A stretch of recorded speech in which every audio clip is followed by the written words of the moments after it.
After switching between gains and losses all session long, U.S. stock market finally drifted lower, closing at the low today. It's all about the countdown to this British exit vote. It starts tonight. A stay vote probably will provide some relief. In fact, I think it could provide enough relief to send this market back and retest those all-time highs. Back with me to discuss Shah Gilani. Shah, okay, I think we kind of both agree economically long-term, this might be much ado about nothing in the sense that But from a market turmoil point of view, this could live up to the hype. Certainly in the short term. If the Brits vote to exit, I think the markets will be completely disrupted, probably for a few weeks, maybe a couple of months.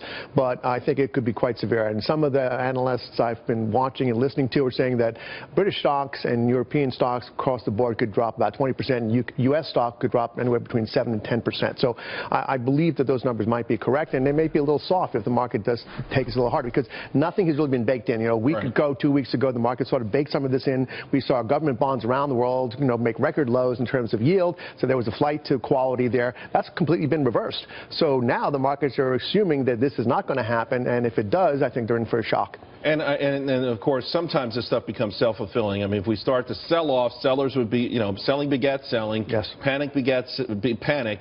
And then just the very nature of a sell-off of up to 7 to 20% either way creates its own issues. And so we've already seen where the Bank of England has set up 3 emergency measures. ECB saying they'll come through with cash. I would suspect Janet Yellen has talked about the Brexit, not necessarily the role of the Fed, but even if it could come to even our Fed getting involved. Our Fed will get involved. They already are involved in terms of dollar swap lines with the European Union, with ECB, and with the British. So the swap lines are open. There's going to be plenty of liquidity provided in case it's needed, and it may well be needed. So that's already been taken care of. But there's no stopping the equity markets if they decide to sell off, especially with U.S. markets near highs. A lot of people might consider taking profits. Just got a few seconds left. I want your assessment on the news flow. FedEx, bad news today. Another trucker, bad news yesterday. But housing back to multi-year highs. The median price at all-time highs. Are we in a bifurcated economy, or where do we stand here? We're in a slow growth economy. I think we're slipping at that. So I don't know that we can really sustain any of this moderate growth that we've had. So I'm worried that we're going to slip back into a recession, and I don't think we have any positives on the horizon that can just lead us out of this. All right, Shah Gilani, thanks a lot.